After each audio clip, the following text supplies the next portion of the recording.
Okay, picture this. It sounds like something straight out of a spy movie, maybe a techno thriller. Hmm. What if this software tool you absolutely depend on, the one that sees everything inside your network, monitoring your most critical systems? Yeah. What if that tool suddenly became the delivery mechanism for a massive cyber attack? Oof. And not just any random hackers, but like a major nation state pulling the strings. That's bad. Yeah, well, this isn't hypothetical. It actually happened. This is the SolarWinds supply chain attack. Right. Welcome back to the deep dive. We've gathered quite a stack of sources here, articles, analysis reports, all the material you've provided to really get into one of the biggest cybersecurity stories of the past few years. And our goal here, our mission for this deep dive, is really to peel back the layers on this thing. We want to understand precisely how these attackers got into so many vital organizations, how the attack played out over, well, quite a long time, actually, why it was so incredibly significant, and maybe most importantly, what are the lasting lessons? What does it teach us about digital trust, about security going forward? Because it really wasn't just some technical blip, was it? The consequences were huge. Governments, big companies, critical infrastructure all over the world felt this. Absolutely. It fundamentally shifted how a lot of folks in cybersecurity think about risk. So for you listening, getting your head around SolarWinds is pretty key to understanding the threats we face now and why suddenly everyone's talking about software transparency, verifying everything. Zero trust, SBOMs, all that stuff, it connects back. Definitely. So let's start at the beginning. What exactly is SolarWinds Corporation? And what about this Orion platform? Why was it so important and, I guess, such a perfect target? Okay, so SolarWinds is an American software company founded way back in 1999, based in Austin, Texas. And their main business is making software that helps organizations manage their IT infrastructure. Think networks, servers, applications, all that complex stuff. They build the tools to monitor and manage these big digital environments. Sort of like the dashboard for a company's entire tech setup. That's a good way to think about it, yeah. Diagnostic tools, visibility tools. And their customer list Yeah. wasn't exactly small potatoes. No, not at all. By December 2020, they were talking about having around 300,000 customers globally. Wow. And the key thing here is who those customers were. We're talking a huge slice of the Fortune 500. Nearly all of them used SolarWinds products for something. Almost every major company. That's incredible reach. It is, and it didn't stop there. Their customer list also included tons of agencies within the U.S. federal government. Okay, so critical government operations, major economic players, all using this software. Exactly. National infrastructure, finance, government departments, they were all plugged into SolarWinds. And the specific product that got hit was this Orion platform. That's the one. Orion is one of their main products. It's an IT performance monitoring system used by a big chunk of their customer base, maybe around 33,000 organizations, both public and private sector. And its job is what, exactly? Just watching things. Pretty much, but on a massive scale. It collects huge amounts of data from all over an organization's network servers, devices, applications to give IT teams visibility. It helps them spot problems, track performance, manage all their connected gear. Okay, so it's vital for just keeping the digital lights on in a complex environment. But why did that make it such a prime target? What was the vulnerability? This is the crucial piece.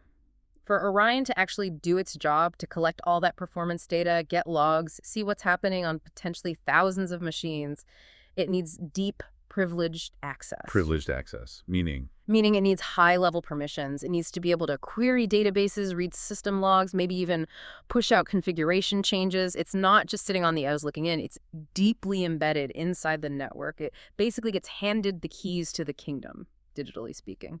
Right. It has to be installed internally, often with really broad permissions. Otherwise, it just can't work. Precisely. And because it has that level of built-in trust and access, and because it's deployed so widely across such high-value targets, governments, major corporations, you name it, compromising the Orion platform itself gives an attacker a single point of entry, a kind of master key. To potentially thousands of networks at once. Exactly.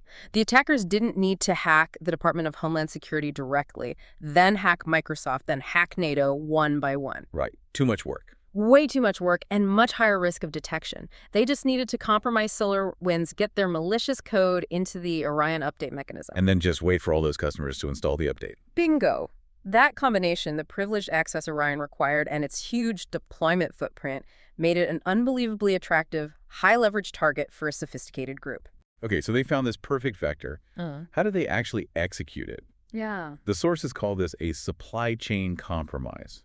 Can you break that down for us? What does that mean here? Yeah, so think about how software gets to you or to any big organization. You don't usually build everything from scratch, right? No, you buy it from vendors, like SolarWinds. Exactly. The vendor develops the software, they package it up, they digitally sign it to prove it's authentic, and then they distribute it to their customers. That whole pipeline from the developer's keyboard to the customer's server, that's the software supply chain. Okay. A supply chain attack is when an attacker hits someone in that chain. Often it's the original vendor, like SolarWinds in this case. They compromise the vendor systems. To sneak something nasty into the product before it gets shipped out. Precisely. They use the vendor's own trusted distribution channel to deliver malware or backdoors downstream to all customers. So instead of trying to break into thousands of different buildings, they just bribed the delivery guy who has the keys to all of them. That's a pretty good analogy, yeah. Or maybe like they poisoned the well that everyone drinks from. It's incredibly efficient for the attackers, especially if they can hit a vendor whose software is essential and widely trusted, like Orion. One of the sources used an analogy I liked. It's like ordering a critical part for your car. You trust the manufacturer sent you the right thing in the official box. But in a supply chain attack, someone snuck a faulty, maybe even dangerous, component inside that official box before it ever left the factory. Yeah, that works perfectly. The mechanic installing it, you driving the car, you have no idea there's a ticking time bomb inside because it came through the trusted channel. It's insidious because you're actively installing something you need from a source you trust. That is the absolute heart of this exploit. The attackers managed to inject their malicious code directly into the legitimate software build process for the SolarWinds Orion updates. Into the actual factory where the software is made. Effectively, yes. So when customers downloaded these updates, which came directly from SolarWinds' official servers, looked perfectly normal and, crucially, were digitally signed with SolarWinds' own valid security certificate. They were unknowingly installing the attacker's backdoor right alongside the legitimate update. Exactly. Our security systems are built to trust those digital signatures. They check the signature, see it's valid, and I'm from SolarWinds, and say, okay, this is safe, let it run. The attackers turned that very trust mechanism against the victims. It just completely sidestepped the usual defenses. The assumption is, if it's signed by the vendor, it's okay. They weaponized trust. And, the investigation uncovered not just one, but actually two distinct pieces of malware tied to this whole thing. Two, okay. The main one, the payload that was slipped into the Orion updates via the supply chain method, was given the name SUNBURST. That name came from FireEye, the security company that first discovered the attack. Right, FireEye. Microsoft initially called it SolarWinds. Later on, they officially designated both the malware and the threat actor group believed to be behind it as Nobelium. Okay, SUNBURST Cape, a.k.a. SolarWinds or Nobelium's work. What did it do? SUNBURST was a very sophisticated backdoor. Once it got installed onto a victim system through that tainted update, it would lie low for a while, maybe a couple of weeks. Yeah, Very patient. Then it would start communicating, phoning home to command and control servers controlled by the attackers. This gave them remote access deep inside the victim's network.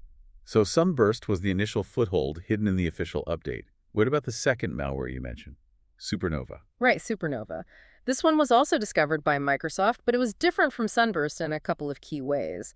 It also targeted SolarWinds customers, but it wasn't delivered through that same supply chain injection into the signed updates. How did it get there then? SUPERNOVA is described as a web shell. Think of it as a remote access tool, kind of like a malicious web page, that was found living on servers already running the Orion platform. And interestingly, it was designed to be assembled and executed in memory. In memory, meaning it doesn't write itself to the hard drive. Exactly. That makes it much stealthier, much harder for forensic investigators to find evidence of it later. It basically disappears when the server reboots or the process stops. Okay, so SUNBURST came in the front door disguised as an update. SUPERNOVA seems like it was maybe placed there later, more directly. That's one key difference, yeah. And the other really crucial distinction the sources point out is that SUPERNOVA did not have a valid digital signature from SolarWinds. Unlike SUNBURST. Right. That lack of a signature is a big clue. It led many experts to believe that the SUPERNOVA attack likely came from a different group of attackers than the ones responsible for the SUNBURST supply chain compromise. Wow. So it's possible that SolarWinds was being targeted by multiple separate, sophisticated groups around the same time, using different techniques? That's what it looks like. It really underscores just how valuable a target the Orion platform was seen to be by multiple high-level adversaries. It wasn't just one operation targeting them. That adds a whole other layer of complexity. Okay, let's walk through the timeline the sources lay out. It's pretty staggering how long this went on undetected. Yeah, the timeline is key to understanding the sophistication and the patience involved here. According to the reporting, the attackers first gained unauthorized access to SolarWinds' own network way back in September 2019. September 2019, that's more than a year before the public even heard about this, before COVID really hit. Exactly. They were inside SolarWinds' environment, likely mapping things out, planning their move for months. Then, in October 2019, the sources say the attackers started testing their code injection techniques. Testing inside SolarWinds systems? Apparently so. They were trying to figure out how to insert their malicious code into the Orion software build process without setting off any alarms. Very careful, methodical work. Okay, so they're practicing. When did they actually deploy the real thing? The actual injection of the SUNBURST backdoor into the Orion build environment happened on February 20, 2020. That's when the poison got mixed into the legitimate software batch. February 2020. Okay. And then, starting around March 26, 2020, SolarWinds unknowingly began shipping out the Orion software updates that contained this hidden malicious code. To paying customers. As Yeah. routine updates. Yeah. The specific versions affected were identified as 2019.4 through 2020.2.1 HF1. So for almost 9 months, from late March to December, organizations around the world were potentially downloading and installing this compromised software. And they wouldn't have suspected a thing. It's a normal update, looks fine, comes from the vendor. Precisely. The whole thing didn't come to light publicly until December 2020. That's when FireEye discovered the compromise within their own network and traced it back to the SolarWinds Orion software they were using. So initial access in September 2019, public discovery in December 2020. That's what, 14, 15 months? Over 14 months of potential dwell time, as it's called. Time the attackers were inside SolarWinds initially and then potentially inside thousands of victim networks after the updates went out. 14 months hidden inside potentially critical systems worldwide. That's an extraordinarily long time in cybersecurity terms. It really is. And even after FireEye blew the whistle, things were still messy. SolarWinds filed a report about the breach with the U.S. Securities and Exchange Commission, the SEC, on December 15th, 2020. Okay. But the sources mention a really controversial point here. Even after notifying the SEC, SolarWinds reportedly kept distributing the infected updates, at least initially. Wait, seriously? They knew they were breached, but still sent out the bad software. That's what the reporting indicated. They didn't immediately pull the plug or revoke the digital certificate that was used to sign those malicious updates. It wasn't until December 17th that SolarWinds announced they would revoke the compromised certificates, and that didn't fully happen until around December 21st. Wow, that delay seems problematic.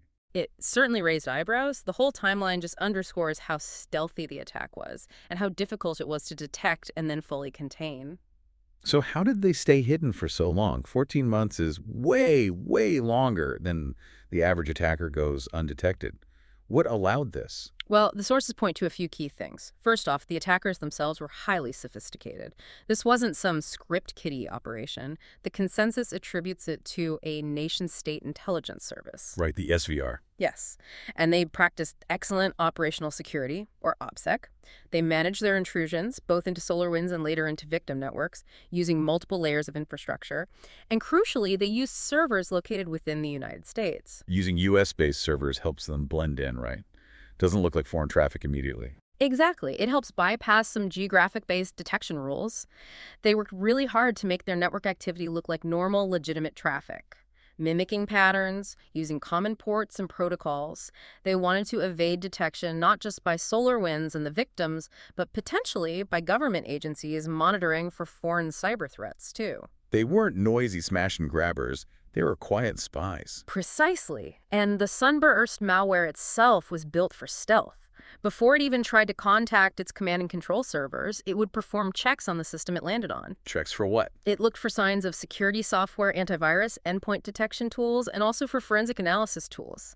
Things that might indicate it was being watched or studied in a sandbox. And if it found something? It would just stop. Lie dormant. It wouldn't make the call home, wouldn't reveal itself. It was programmed to be incredibly cautious and avoid detection. That's some serious patience built right into the malware code. It really is. But While the attackers were clearly very good, the sources also suggest there were some significant internal security weaknesses at SolarWinds that might have made their job easier or at least contributed to how long the compromise lasted. Like what? Well, for instance, back in November 2019, which remember is around when the attackers were supposedly testing their injection methods, a security researcher actually contacted SolarWinds. Okay. He told them he found an incredibly weak password, SolarWinds 123, being used on a publicly accessible FTP server belonging to the company. SolarWinds 123. You cannot be serious. Afraid so. And the researcher explicitly warned them that because of this, any hacker could upload malicious code to that server. That's security 101 stuff you don't do. It is. Now, to be clear, the sources don't definitively say that this specific password was the exact way the attackers got into the build system for the SUNBURST injection. Right. That link isn't proven. But as cybersecurity experts pointed out in the reporting, the fact that such a weak password existed and was exposed like that, regardless of whether the SUNBURST attackers used it, it points to a bigger problem. It suggests, potentially, a poor overall security culture or lax practices within the company. It's a symptom, maybe not necessarily the direct cause of this specific breach, but a bad sign overall. Exactly. It raises questions about their general security posture. Adding to that, the New York Times reported that around the time of the breach, SolarWinds didn't even have a chief information security officer, a CISO. No CISO. For a company handling that kind of access for that many important customers. Seems surprising, right? It's a pretty standard executive role focused solely on security. There were also reports of employee passwords being found exposed on GitHub back in 2019. Again, not ideal. These sound like pretty basic security hygiene failures. They do seem that way. And one more point the sources mentioned. There was a report claiming SolarWinds sometimes advised customers to temporarily disable their own antivirus or anti-malware tools when installing SolarWinds products. Disable security to install the monitoring software. Why? Presumably to avoid installation conflicts or false positives. But, the optics aren't great. You're potentially asking customers to lower their shields right when they're installing this very powerful, deeply integrated software. Yeah, that feels counterintuitive. So you put it all together, you have these incredibly skilled patient attackers using sophisticated techniques to stay hidden. And on the other side, you have a target vendor with apparently some fundamental security weaknesses, weak passwords, maybe a lacking security culture, no CISO, questionable advice to customers. This is like a perfect storm. It really does. That combination helps explain how they managed that extraordinary 14-plus month dwell time. The average dwell time in 2019, according to CrowdStrike, was around 95 days. SolarWinds blew way past that. They were deeply embedded for a very, very long time. Okay, so the attackers got in, they poisoned the update, it gets signed, shipped out, and you said over 18,000 customers installed these malicious updates. Who exactly got hit? The list seems pretty extensive. Yeah, the scale was just staggering. Out of about 33,000 Orion customers, more than 18,000 downloaded and installed those tainted updates. That's over half their Orion user base potentially infected with the SUNBURST backdoor. And these weren't small shops. No, far from it. The list of known victims reads like a who's who of critical organizations globally. Give us some examples. Well, within the U.S. government, confirmed victims included the Department of Homeland Security, DHS, the agency responsible for cybersecurity and infrastructure protection. Oh, the irony. Right. Also, the Department of Commerce's NTIA, the U.S. Treasury Department, the State Department. Treasury and State. Wow. Yeah. And there were reports indicating that emails were actually missing from systems at some of these agencies, suggesting the attackers weren't just looking around. They might have been actively stealing or deleting data. Accessing government emails, financial systems, diplomatic communications, that's top-tier espionage material. Absolutely. And it wasn't just the government. Major private sector companies got hit too, including, ironically, FireEye, the cybersecurity firm that ultimately uncovered the whole thing. They found it in their own network first. They found the breach because they were breached. Exactly. Other tech giants like Microsoft, Intel, Cisco were also affected. Major consulting firms like Deloitte, companies that many others rely on for technology and security advice. So the very companies building and securing our tech infrastructure were compromised. Yes. And the impact spread internationally, too. NATO was hit. The European Parliament. NATO. Good grief. Yep. Significant parts of the UK government, too. Their intelligence agency, GCHQ, the Ministry of Defense, the National Health Service, NHS, the Home Office. Even the pharmaceutical company AstraZeneca was on the list. Defense, healthcare, intelligence agencies across multiple allied nations. This really shows how one vulnerability in a widely used piece of software can instantly cascade into a global security crisis. It absolutely drove that point home. And the sources highlighted something else crucial: the potential ripple effect. What do you mean? Because the attackers gained such deep access inside the networks of these Orion users, they weren't just compromising, say, Microsoft directly. They could potentially use that foothold inside Microsoft to then pivot and attack Microsoft's customers or partners or suppliers. Ah, so the initial 18,000 victims could just be the starting point. The real number of affected organizations could be way higher. That was the major concern. Compromising a central node, like a major tech company or a government agency, could open doors into countless other connected organizations. The downstream impact was potentially enormous and incredibly hard to track. They didn't just hit individual targets, they compromised a core part of the digital ecosystem. It really was like this SolarWinds surfed right past everyone's defenses. Nods. They totally exploited that inherent trust in the software supply chain. It was like trying to find Waldo, but Waldo was already inside your command center wearing a trusted uniform and had secretly unlocked all the back doors for his friends. Okay, so given the scale, the targets, the sophistication, who did the intelligence community ultimately point the finger at for SUNBURST? And what about that SUPERNOVA malware? Was that someone else? Right. For the main SUNBURST supply chain attack, the consensus reported in the sources, coming from federal investigators and cyber intel agencies, was pretty clear. It was attributed to a Russian espionage operation. Specifically, Russia's Foreign Intelligence Service, the SVR. The SVR. And that group is known by other names too, right? Yes, they have several code names used by researchers and governments. APT-29 is a common one, also Cozy Bear. And as we mentioned, Microsoft assigned them the designation Nobelium specifically for this campaign. Has this group, APT-29 or Cozy Bear, been seen before? Oh, yes. According to the sources, they have a long track record of sophisticated cyber-espionage, often targeting Western governments and political organizations. They were linked to attacks on White House and State Department email systems back in 2014. And maybe most famously, they were one of the groups implicated in hacking the Democratic National Committee's emails in 2015, ahead of the 2016 U.S. election. They were also reportedly active around the 2018 U.S. midterms.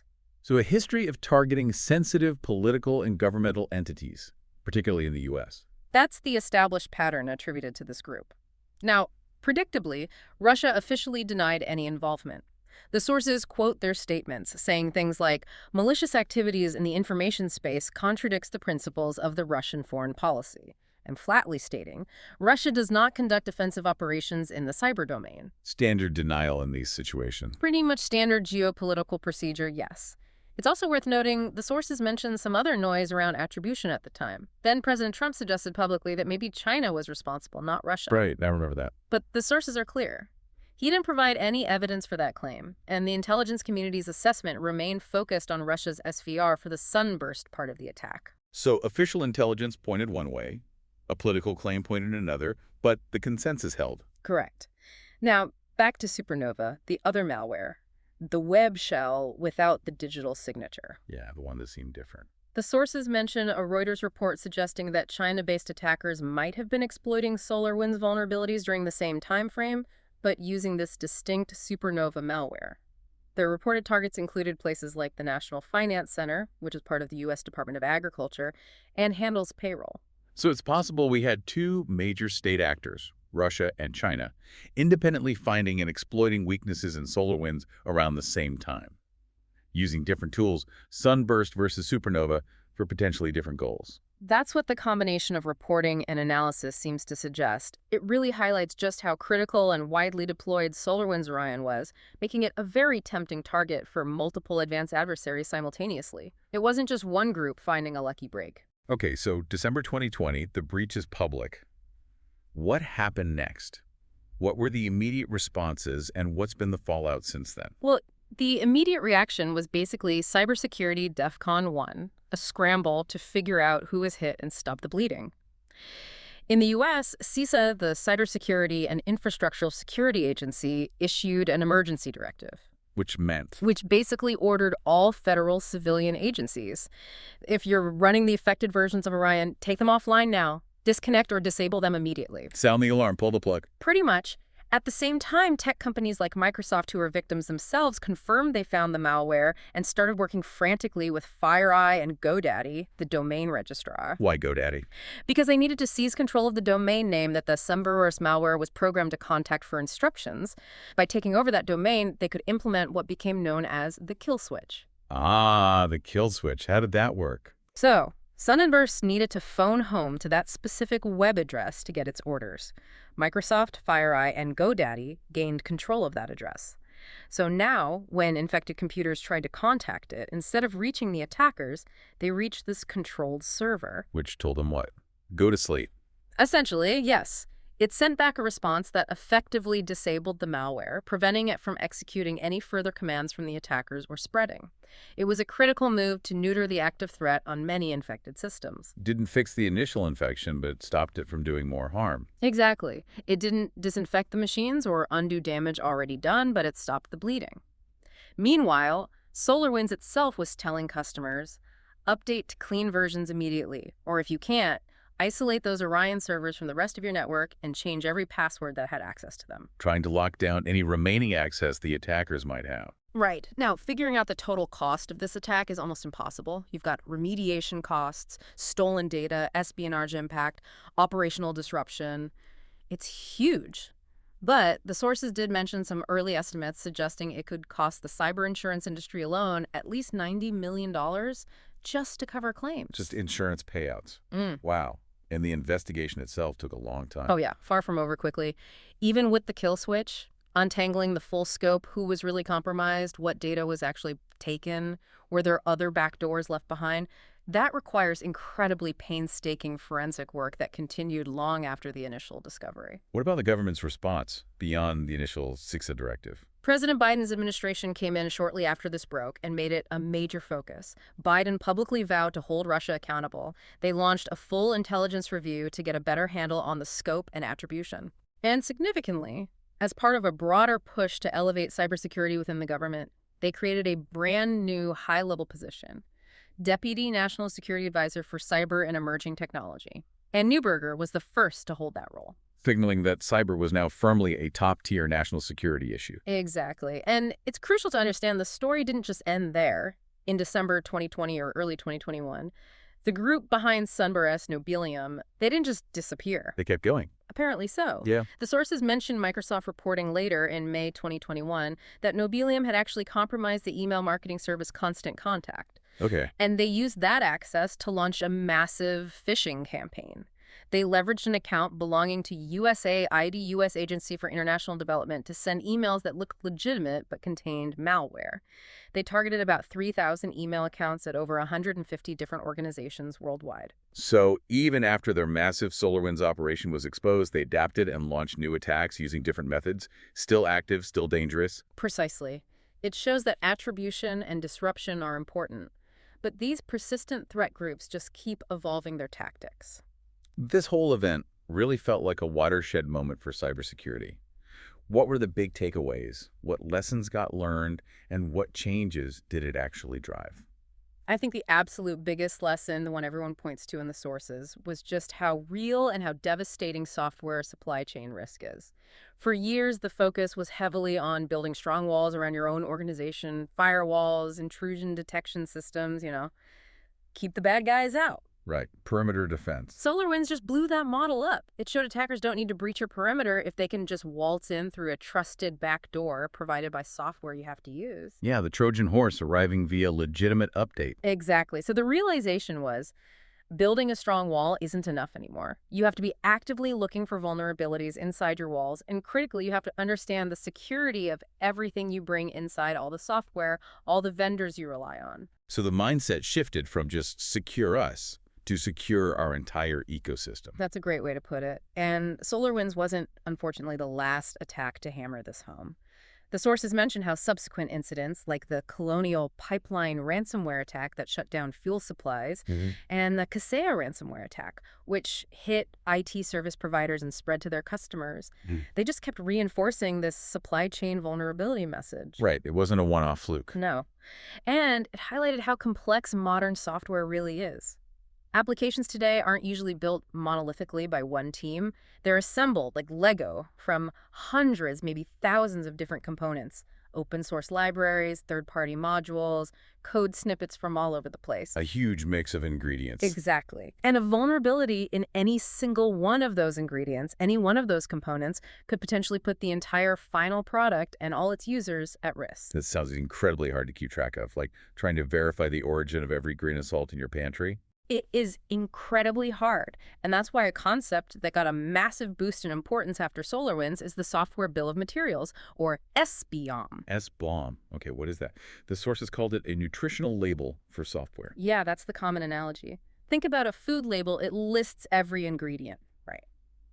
And SBOM does the same for software. It's a detailed, formal inventory of all the software components, the libraries, the modules, the dependencies that make up a particular piece of software. Okay, so it's a list of parts. Why is that so helpful in the context of SolarWinds? Because it directly tackles that supply chain risk. Sure. Let's say a brand new vulnerability is discovered tomorrow in some widely used open source library, like say Log4j, which was another huge one. Right, I remember Log4j. If an organization has SBOMs for all the software they use, they don't have to guess or wait for vendors to tell them if they're affected. They can just search their SBOM inventory. Yeah. Does any of our software contain this vulnerable Log4j version? So they can instantly check their exposure across everything, based on the ingredients list, much faster than waiting and hoping. Precisely. It allows for proactive risk identification and much faster response when vulnerabilities are found in underlying components. Because this need for transparency was made so painfully obvious by SolarWinds, SBOMs became a major policy focus. How so? The Biden administration issued a significant executive order on cybersecurity in May 2021. And a key part of that order was pushing for the use of SBOMs. It mandated that federal agencies should start requiring SBOMs from the software vendors they buy from. So using the government's buying power to try and make SBOMs a standard practice in the industry. Exactly. It was a direct policy reaction to the lessons learned. The sources also mentioned that SolarWinds spurred a lot more interest and faster adoption of zero-trust security principles. Is zero trust? We hear that term a lot now. What's the basic idea? Well, the sources don't dive super deep technically, but the core concept is pretty straightforward. Never trust. Always verify. Don't assume something is safe just because it's already inside your network or because it's supposedly a trusted application, like Orion was. Yeah. Instead, you have to continuously verify everything trying to access resources.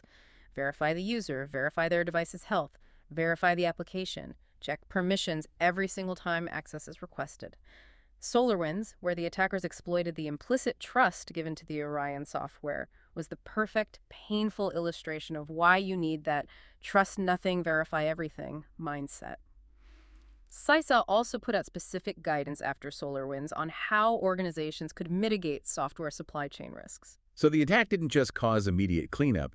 It really triggered fundamental shifts in security strategy, policy, and architecture. Absolutely. It acted as a major catalyst. These ideas like SBOMs and zero trust were around before, but SolarWinds gave them a massive dose of urgency and real-world justification. Now, beyond the technical fallout and policy shifts, SolarWinds, the company, faced some pretty serious consequences too, right? Financially and legally. Oh, definitely. The impact on the company itself was severe. As you'd expect, their stock price plummeted once the breach became public in December 2020. It dropped something like 25% in just a few days and was down about 40% within a week. The huge, rapid loss of value for shareholders. Yes. And that sharp drop, combined with the long timeline of the breach before it was public, inevitably led to questions about potential insider trading. The sources mention reports that company insiders had sold off a significant amount of stock, around $280 million worth, in the months after the initial hack likely occurred internally, but before the public disclosure. Selling between September 2019 and December 2020.